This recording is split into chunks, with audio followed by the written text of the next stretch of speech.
Maayong adlaw kanyong tanan nga nagpaminaw karon ning tulumanon, kini ang akong suliran. Ilabi na kaninyo Dr. ni Obra ug Atty. Ellen Bathan. Ingon man sa mga artista nga mao'y maghatag og kinabuhi, nining akong suwat suliran. Ako si Jared, 32 anyos. Minyo og dunay duha ka mga anak. Nagpuyo sa Cebu City. Punto legal kining akong suliran. Kabahin kini sa akong nautangan. Aron ninyo hisabtan, sugdon din ako sa dihang gipit kay Kuspangwarta. Kay wa palagi akong sweldo. Unya, dunay kinahanglan jud nga paliton. Ingon niini ang mga panghitabo.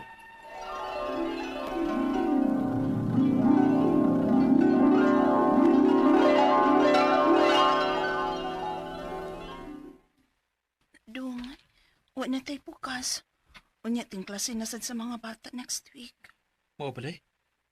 No, wa para ba sweldo na? Sige magkalangan ang among sweldo. Basig na kay kawaman dong, uy. Sa imong mga kaila peron, ilisin lang niya kod kung makasweldo na ka. Na sige. Suwayan ako sa Bay Omart.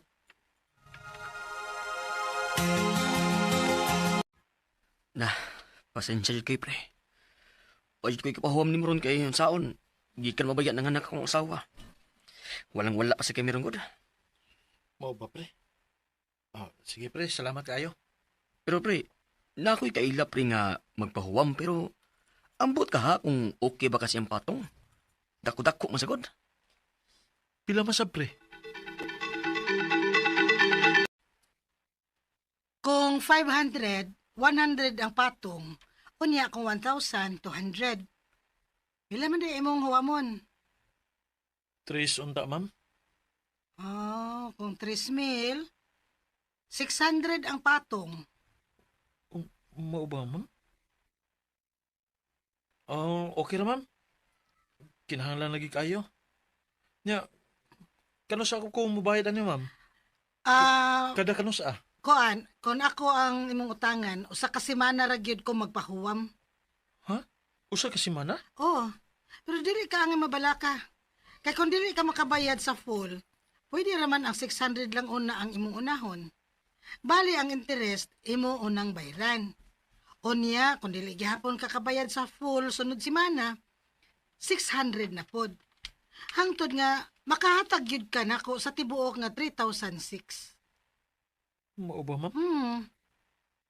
Yan sa man, go ka? Sige ma'am. Bahala na. Sige. Okay. Magpinirmahay ta.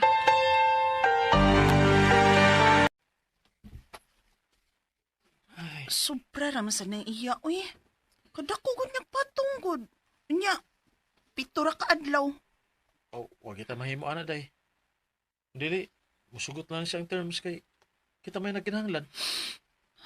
Basta ha. Siguraduan lang yun dong nga inigsweldo ni mo hutdan ni mo siya ha. Kita ko rin kinayang patong eh. Kapaan di siya anak. Manay pa rin kamutan ako day. Wa pa may sweldo pre ay. Mao ba pre? Saan man ini eh. Daan pa ko'y bayaran nanda. Parehas kita ini pre. Ako sad na ko'y biranan. Nga, mujur ba to ron? Ay, asa ko kwarta ni. Ay, Dili gid unta ko mosugot aning ingon ani dong uy. Kay wa ko makuhang bayad duman sa usak semana kay mahuog og murag patay ra ang kwarta nga akong gipadagan. Pero kay nihangyo man ka na la sige. Hatagan ti kag laing semana ha. Pero sure in town oy nga makabayad ka na ko sa tibuok. Imbes na 3,600 imong bayron nun unta nako ron. Mahimo ng 4,200 na sa sunod ha. sige ma'am. Di na kumudawat og hangyo sunod ha. Samasay nalangayan na ng sweldo ninyo eh. Ay nalago na eh. Ako na yung bahala yun eh. Di rin magidunta ko problema mag-appeal ba? Kung dili pa lang na dako kayong patong anang giutangan nimo. Grabe na sa kay nang iya eh. Imbis magkatabang, iduot man yun kag samot sa imong sitwasyon. Yun anak na kinabuhi day. Wag kita mahimo kay sila may naa. Unya kita may nagkinahanglan.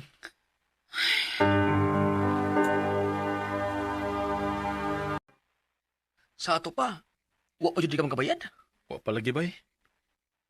Naglibog ko eh. Asa kong kwarta. Lisod ka ning wa tay kahuaman. Sus, kung napalang ako extra, gipahom na ti ka. Pero kung saan mo sa nga, lisod mo sa kami din Na ako'y kasuggest ni mo. Suway ko naghuwam anang mga online loan apps. Naama na. Unsa bay? Suway, nagod ka ng kon ba, online loan apps. Aron na kay kabayad sa mga utang. Kaysa magdagan o niya, taas yung interest. Mas lugi man ka. Maubabay? Unsa man nga online loan app ay?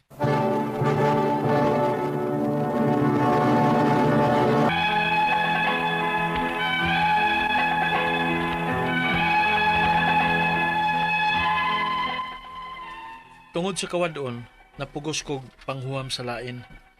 Aron lang nga naay kabayad pod sa akong unang nahuaman. Misuway ko og nagkalain-laing mga apps pero kadaghanan na-reject man ko. Hangtod nga dunay usa ka loan app sa online nga naaprubahan. Pag-una, okay man. Kay nabayra man ako ang akong unang huwam. Unya na timingan sad nga nakasweldo ko o diya nakabayad pod ko sa online loan nga way interest. Kay wa may interest ang unang loan sa maong app nga akong nahuaman. Pero kinalaging maabtan tas kalisod. Di na ako nagsalig sa online loan app. Anhi ko manghuam basta ma-short ko pero mabayaran naman dayon ako. Hangtod nga nagkadako ang akong credit limit. Unya, Kaya ka na nimong bayran dong? 9,250 imong bayranan, unya 6,100 ra imong nagamit?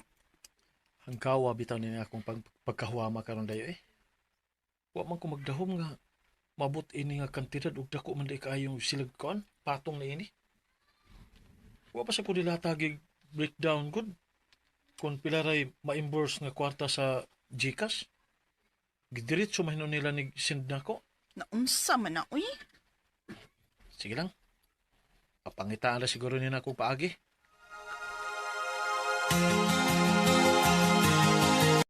Pre, kadawang ka sa balita, pre. Ngayon sa man, pre? Manaktak magkaroon sila trabahante. Ha? Ano man? Murag nagkaanam man og kalugi ang kumpanya, pre. Ano sa, pre? Kinuo ko. Na, ang saan makain taon ay ni ron? Kung maapil ko sa pagkataktak. Narabayin taon ko'y mga bayro nun? O gaya akong kabalakaan, pre. Kasi bataktak. Unsa? Wala kay trabaho? Oo, day. Kalit nga, nag-cost cutting ang among kumpanya. Kitong ko dong. Unya, saan man nato ini ron? Mangita akong trabaho, day. Unsa ka kung mabalik na lang kong trabaho dong? Mag-call center ko balik. Unsa? Mga play ko kay lisod jud kayo kung kitang duha mo yung trabaho. Day.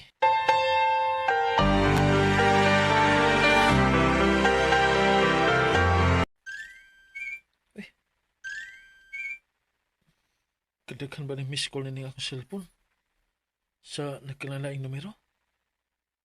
Niya, nasa text. Daghanaan niya eh. Hindi ko nabi. Pag hindi mo binayaran utang mo ngayon, pasensyahan tayo.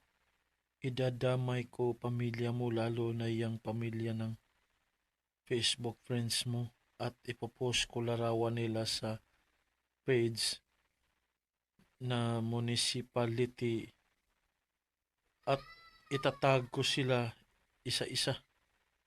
FB friends mo already screenshot. Makakatanggap sila ng message galing sa amin together with your unpaid loan at selfie na provided mo sa pag-apply ng loan sa apps namin. Oh. Kinuo ko.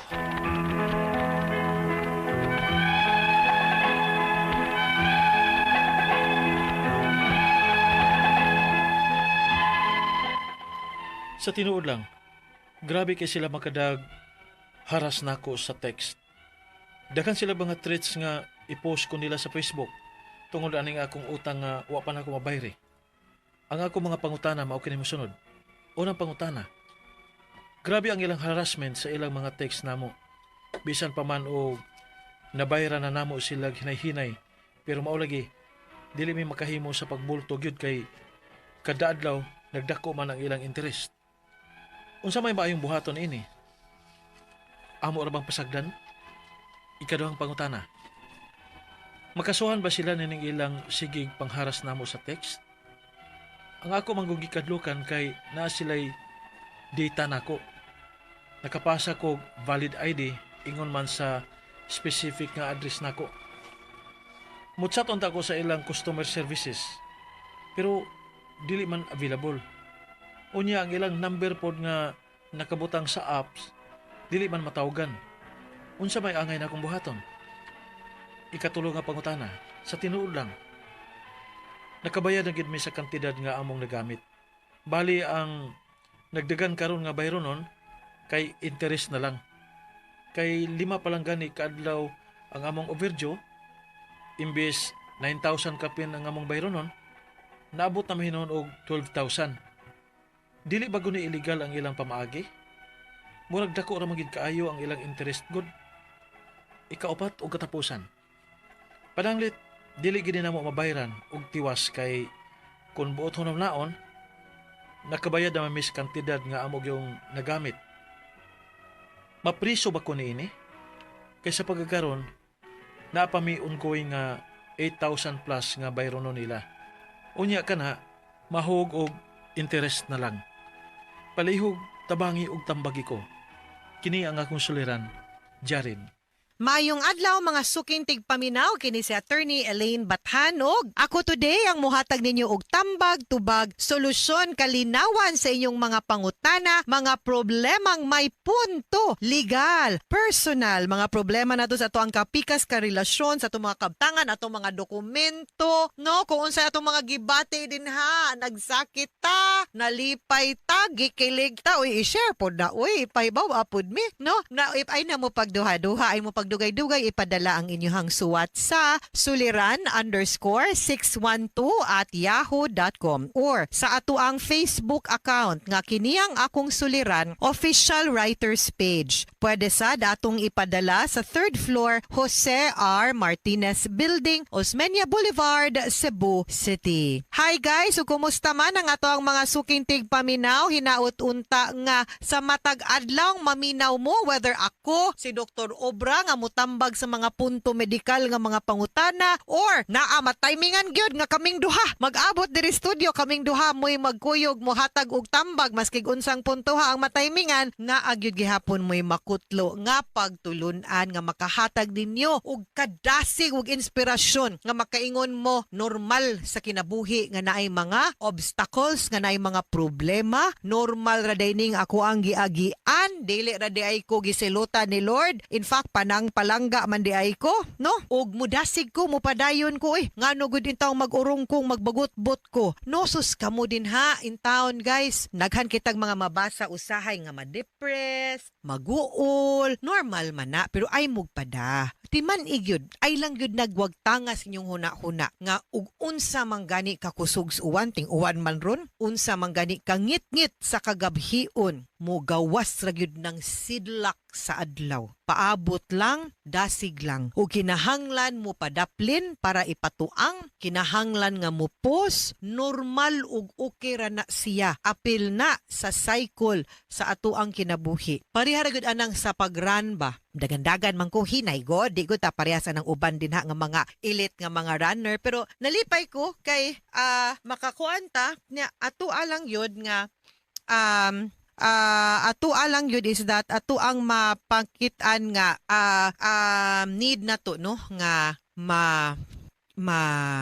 tanaw nga ato ang life will always be part no of the grand scheme of things. Unya dita angay maguul nga naatay mga giagian nga problema. This will always make us better. Okay? Letter sender karong adlaw guys kay si Jared. Si Jared Minyo 32 taga Cebu City na iduha ka anak unya kabahin ni sa katong iyahang agoy na utangan aron ato ang masabtan man to nato no nga gipit man gud to siya kwarta unya naay kinahanglan palitonon unya maski pagkaning mga asawa napugos pod siya kay wa pa may sweldo unya deal kanang mga lain-lain nga apps pero kadaghan man siya na reject. So, nakahuwam siya og kanang online nga loan nga application. So, daghan na kuno kay magsigig tawag mo bayad god. So, daghan kay mga tawag, missed call. In other words, gisinamok na siya. Giingnan pa gani nga, pag hindi mo binayaran ang utang mo ngayon, pasensyahan tayo, idadamay ko pamilya mo. Lalo na yung pamilya ng Facebook friends mo. At ipopost ko larawan nila sa page sa municipality at itatag ko sila isa't isa sumning baharan siya. So una niyang pangutana, grabe ang pagkaharas nila sa mga text bisan pa man og nabayra na nila sila og hinay-hinay. Pero moolagi, di man kuno pwedeng mabulto kay kada adlaw nagkadako ang ilang interest. Unsa may mayong buhaton ani. I-block na